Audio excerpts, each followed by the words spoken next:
Bumpy Johnson dropped everything for a child's cry. What he did next changed an entire block. The rain on 116th Street couldn't drown out that high, thin scream. Bumpy paused mid-deal, his eyes turning cold, as he realized the neighborhood's silent code had just been broken by a coward. Harlem at midnight isn't just a neighborhood, it's a heartbeat. And Bumpy Johnson? He was the pulse. Inside the back room of the Gold Coast Social Club, the air was heavy, tasting of expensive bourbon and cheap desperation. A single light bulb hung from the ceiling, swaying slightly, casting long, rhythmic shadows across the faces of the men gathered there. On the mahogany table lay 3 stacks of bills, banded in brown paper, alongside a hand-drawn map of the uptown docks. This was the kind of meeting that shifted empires. Across from Bumpy sat a representative from the 5 families, a man named Moretti. Moretti had a diamond ring on his pinky and a sweat stain under his arm that told a story his mouth was trying to hide. He was talking fast, too fast. He was laying out the terms for the new shipments, trying to convince Bumpy that a 20% tax was a bargain for peace of mind. Bumpy didn't move. He sat in his chair like it was a throne carved from the very bedrock of Manhattan. His suit was charcoal gray, pressed so sharp it could cut the air. He didn't interrupt. He didn't blink. He just let Moretti talk himself into a corner. Silence was Bumpy's favorite weapon. It forced the other man to fill the void with mistakes. Moretti leaned forward, his voice dropping to a gravelly whisper. "Look, Ellsworth, you control the numbers. You control the streets. We handle the supply. It's a marriage, and marriages require trust." Bumpy reached out, his fingers hovering just above the paper bands on the cash. He wasn't looking at Moretti. He was looking at the way the light hit the grain of the wood. "Trust," Bumpy said, the word coming out like a slow-moving freight train, "is earned in ounces. You're asking for tons." Just as Moretti opened his mouth to retort, the world outside intervened. It wasn't a gunshot. A gunshot would have been familiar, almost expected in this life. It wasn't the screech of tires or the whistle of a beat cop. It was a cry. A child's scream, high and frantic, sliced through the muffled city noise. It bypassed the heavy brick walls, the reinforced door, and the layers of arrogance in that room. It was the sound of pure, unadulterated terror, the kind that makes the hair on the back of a man's neck stand at attention. Bumpy's eyes shifted. The stillness in him changed. It wasn't the stillness of a man thinking. It was the stillness of a predator that had just picked up a scent. Moretti blinked, visibly annoyed by the interruption. He waved a dismissive hand toward the window. "Ignore it. Just some street kid on the corner. Like I was saying, the docks are—" Bumpy stood up. It wasn't a fast movement, but it was absolute. The power in the room shifted instantly, the air seemingly sucked out of the space. Moretti's words died in his throat. Bumpy didn't look at the money. He didn't look at the map that represented thousands of dollars in weekly revenue. He didn't even acknowledge Moretti's existence. He adjusted his cuffs, the gold links catching the dim light with a cold, metallic flash. "The meeting is over," Bumpy said. "Over?" Moretti sputtered, half rising from his chair. "We're in the middle of a $1 million negotiation. You're gonna walk away from this, from me, over a noise in the alley." Bumpy stepped toward the door. He paused, his hand resting on the brass knob. He didn't turn around fully, just tilted his head enough for Moretti to see the ice in his gaze. "You see a noise," Bumpy said softly, his voice vibrating with a quiet, dangerous authority.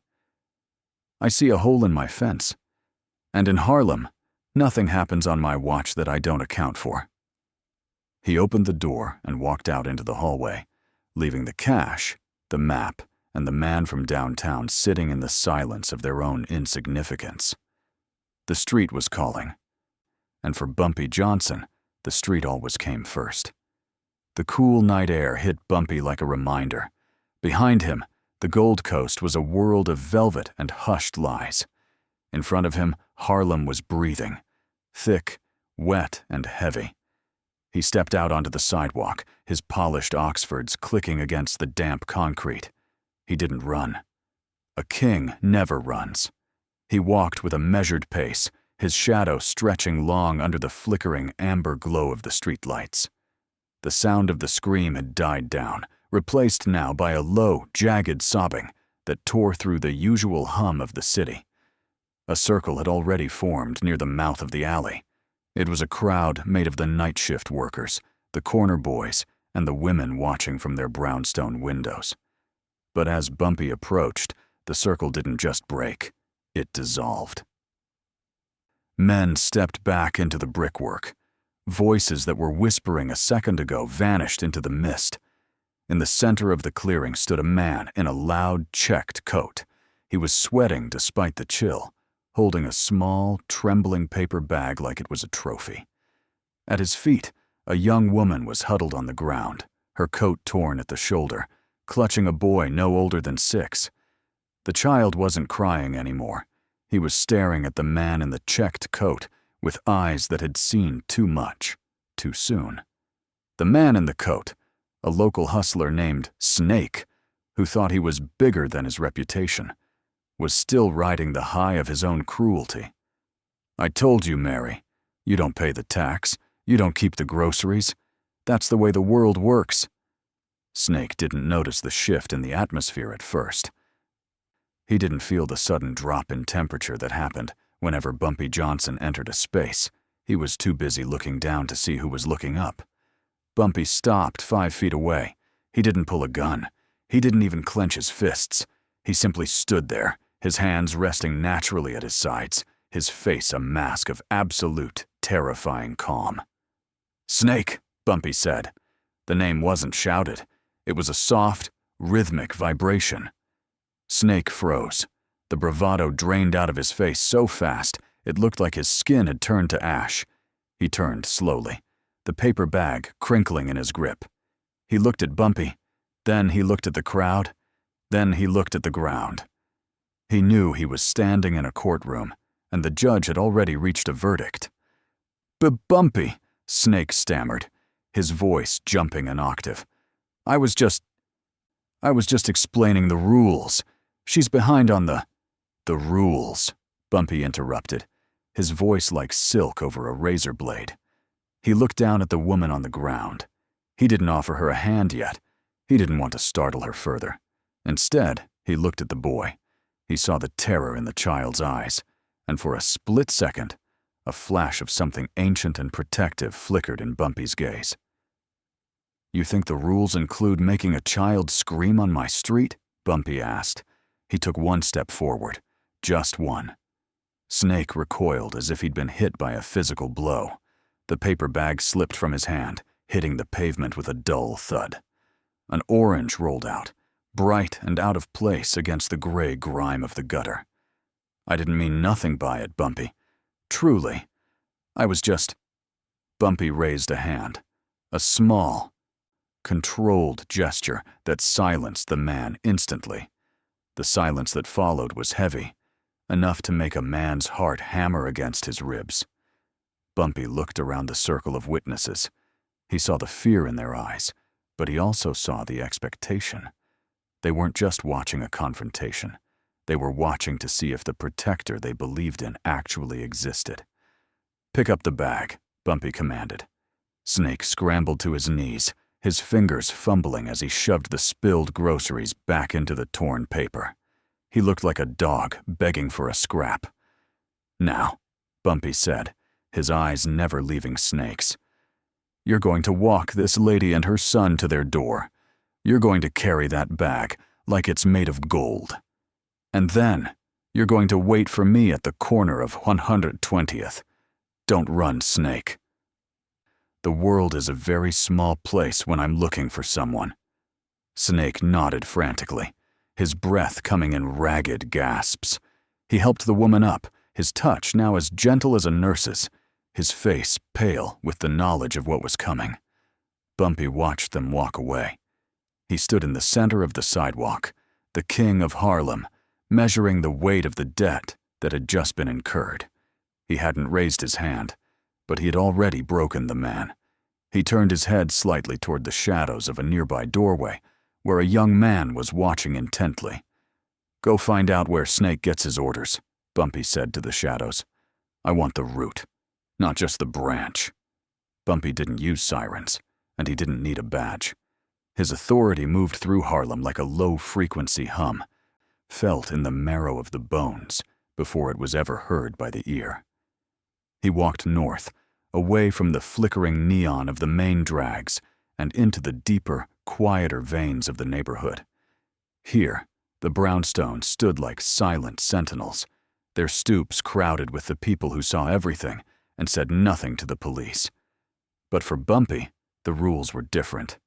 To them, the law was a foreign occupation. Bumpy was the home guard. He stopped at a small, unassuming shoe shine stand tucked into the alcove of a closed barber shop. An old man, his hands stained a permanent obsidian from decades of polish, sat on a wooden crate. His name was Pops. Pops had been on this corner since the 1920s. He had seen the rise and fall of every hustler, every kingpin, and every dreamer who ever tried to claim a piece of the Harlem sky. Bumpy stepped onto the platform. He didn't say a word. He simply sat and placed his foot on the metal rest. Pops didn't look up. He took a soft cloth and began to work on the charcoal gray leather of Bumpy's shoe. The rhythm was steady. Snap.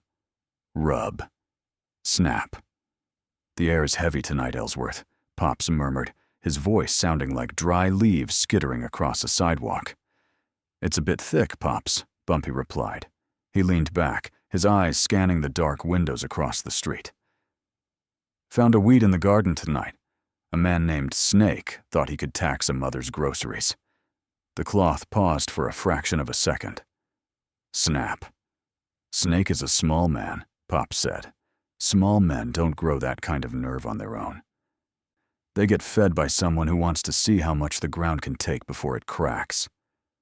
Bumpy watched a black sedan crawl slowly past the intersection. It didn't belong on this block. "I'm looking for the hand that's feeding him. Someone who thinks Harlem is a playground instead of a home." Pop switched to the other shoe. He leaned in closer, his voice dropping below the sound of the wind. "There's a new face operating out of the back of that laundry on 122nd. Calls himself the developer. He ain't from here. He talks about modernizing the blocks, but his boys are the ones squeezing the shops. Snake's been seen there.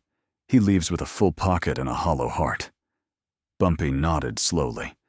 He reached into his pocket and pulled out a $20 bill, placing it gently on the wooden stand. It was a week's wages for a shine, but it wasn't a tip.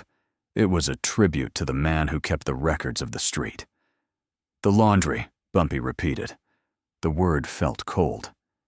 "Be careful, Ellsworth," Pop said, finally looking up. His eyes were milky with age, but sharp with wisdom. "This one doesn't care about the code. He thinks money is the only language people speak." "Then I'll have to teach him a new vocabulary," Bumpy said. He stepped down from the stand. His shoes were now so bright they reflected the dim light of the street lamps, but his mind was focused on the stain he had to remove from the block. He walked away, disappearing into the shadows of the tenements. As he moved, the word began to travel ahead of him. From the shoeshine stand to the corner bodega. From the bodega to the open windows of the apartments above. The message was clear. Bumpy was hunting. The whispers in the asphalt weren't just gossip anymore. They were a countdown. Bumpy knew that the developer, this outsider who thought he could buy Harlem's soul, was waiting for a confrontation of muscle. He expected Bumpy to show up with 20 men and Tommy guns. He expected a war. But Bumpy Johnson didn't provide what was expected. He provided what was necessary. He didn't need 20 men. He just needed to be the only man in the room who wasn't afraid of the silence. The laundry on 122nd Street was a wall of steam and noise. The industrial presses hissed like angry vipers, and the air was thick with the chemical sting of bleach and the sour smell of sweat. It was a place designed to wash away sins, but tonight, it was housing them. At the back of the room, behind a partition of frosted glass, sat the man Pops had called the developer. He wasn't from the neighborhood. You could tell by the way he wore his suit. Too tight, too trendy, a shade of blue that looked electric under the fluorescent lights. He was surrounded by 4 men, hired muscle, who looked bored and dangerous, leaning against the folding tables with toothpicks in their mouths and bulges under their jackets. The front door opened. It didn't slam. It didn't crash. It simply opened, letting a gust of cold Harlem night invade the humid sanctuary. Bumpy walked in. He was alone. He closed the door behind him with a gentle click, shutting out the street noise. He stood in the entryway, the steam swirling around his dark coat like fog around a mountain. He didn't speak. He didn't reach for a weapon. He just looked at the partition of glass. The noise in the laundry began to die. It started with the women at the presses, local women, mothers and grandmothers, who knew the face of the man standing at the door. They stopped their work. The hiss of the steam irons fell silent. The rattle of the washing machines seemed to fade into the background.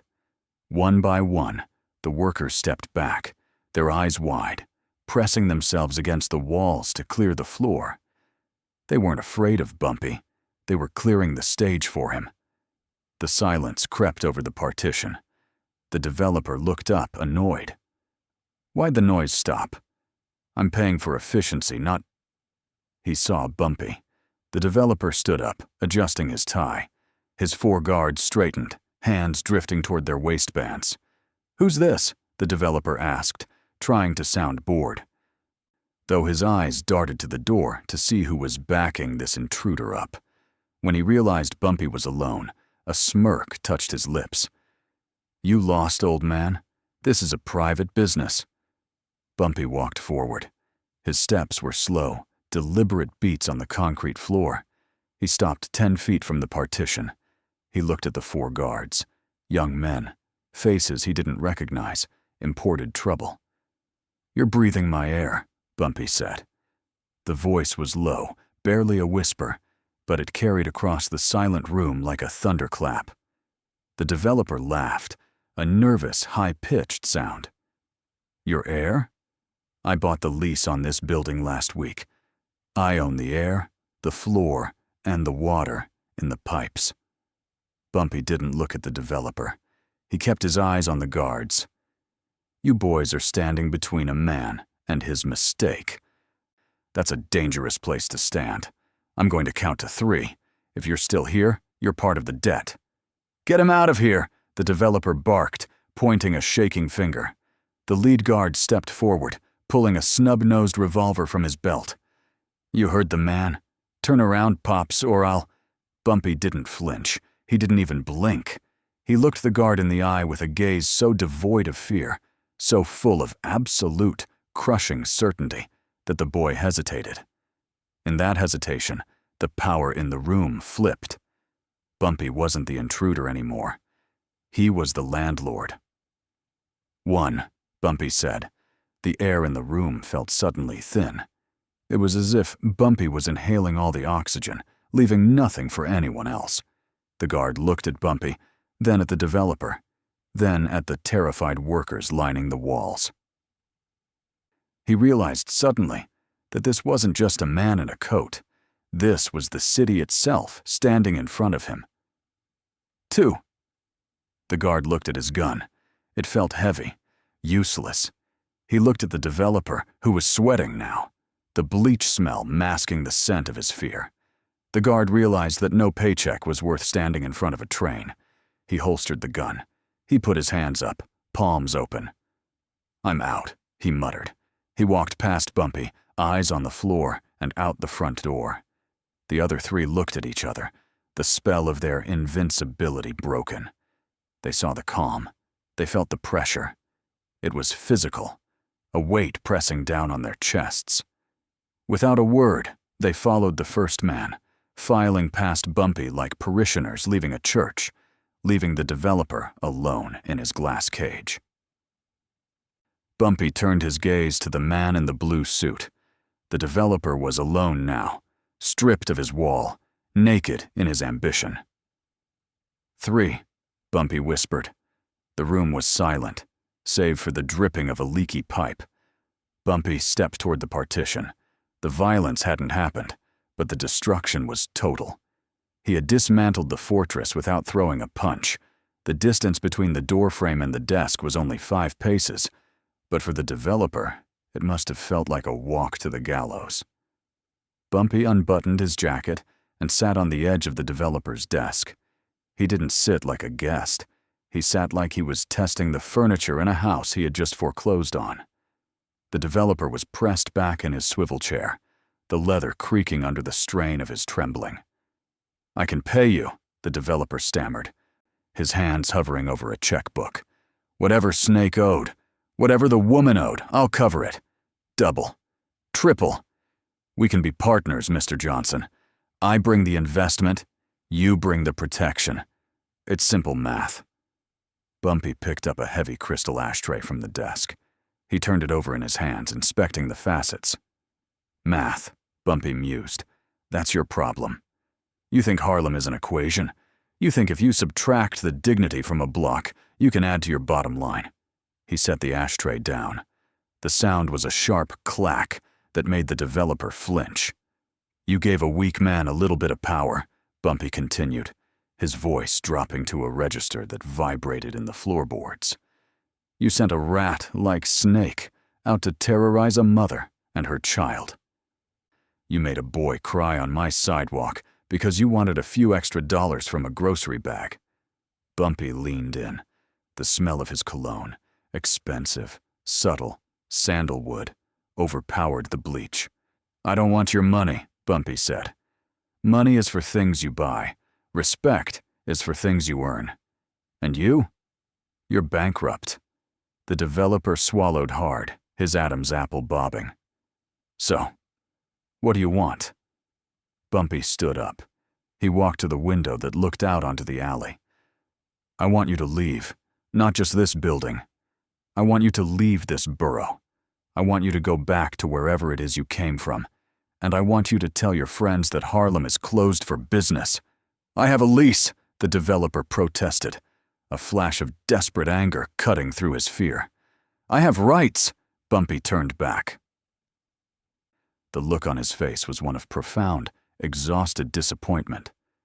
"You have breath," Bumpy said softly. "Don't waste it debating me." He reached into his pocket and pulled out a single coin, a quarter. He placed it gently on the desk, right on top of the developer's checkbook. "That's for the phone call," Bumpy said. "Call a car, call a mover. I don't care who you call, as long as you are gone by sunrise. If I see your face on 125th Street, if I hear your name whispered in a barber shop, if I even smell that cheap suit again, the conversation won't be in an office. It'll be in a basement. And I won't be the one talking." The developer stared at the quarter. It was a pittance, a mockery of his investment. But it was also a ticket out with his life intact. He realized then that Bumpy wasn't negotiating. He was sentencing. "Go," Bumpy whispered. The developer didn't grab his coat. He didn't grab his briefcase. He scrambled out of the chair, knocking it over in his haste, and bolted for the back exit. The door slammed shut, leaving Bumpy alone in the quiet hum of the laundry. Bumpy didn't watch him go. He adjusted his tie in the reflection of the glass partition. He had cleared the rot out of the block without firing a single shot. He had restored the silence, not by being the loudest man in the room, but by being the truest. The sun rose over 122nd Street the next morning, painting the tenements in shades of burnt orange and steel gray. The laundry was open, but the sign in the window had changed. The under new management placard was gone, replaced by the familiar face of the original owner, an old woman who had been pushed out weeks prior. She didn't ask questions. She just unlocked the door, turned on the presses, and let the steam rise like a prayer of thanks. The developer was never seen in Harlem again. His ambition had collided with a force of nature, and nature always wins. The 4 guards who had walked out on him, they stayed in the city, but they found honest work, or at least work that didn't involve standing between Bumpy Johnson and his neighborhood. They had looked into the abyss, and they had no desire to stare back again. But the real legacy of that night wasn't found in the empty office or the quiet street. It was found in the boy. Decades later, that boy, the one who had screamed, the one whose terror had stopped a high-stakes meeting blocks away, would tell the story to his own grandchildren. He wouldn't talk about a gangster. He wouldn't talk about a criminal. He would talk about the night a giant stepped out of the fog to push back the dark. He grew up walking with his head high, not because he was tough, but because he had seen what true strength looked like. He learned that power wasn't about what you could take from people. It was about what you could keep from hurting them. Bumpy returned to the Gold Coast that night. He walked back into the back room, where the air was still stale with cigar smoke. Moretti was gone.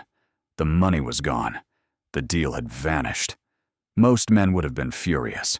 Most men would have calculated the lost revenue and seen it as a defeat. Bumpy just sat back in his chair. He poured himself a glass of water and watched the condensation slide down the glass. He knew something the 5 families never understood. Money burns. Alliances crumble. Fear fades. But loyalty? Loyalty is the cement that holds the fortress together. By the time the sun hit the pavement, the story had already traveled through the veins of the city. From the churches to the jazz clubs, from the stoops to the pool halls, the message was clear. Bumpy is watching. That whisper was worth more than any shipment Moretti could have offered. It bought Bumpy a decade of silence. It bought him a neighborhood that didn't just fear him, but protected him, because they knew that when the wolves came to the door, whether they were developers, politicians, or rivals, the old man would be standing on the porch, waiting. Bumpy Johnson didn't just run a racket, he governed a state of mind. And as he watched the city wake up from the window of the social club, he didn't look like a man who had lost a deal. He looked like a king who had just secured his borders.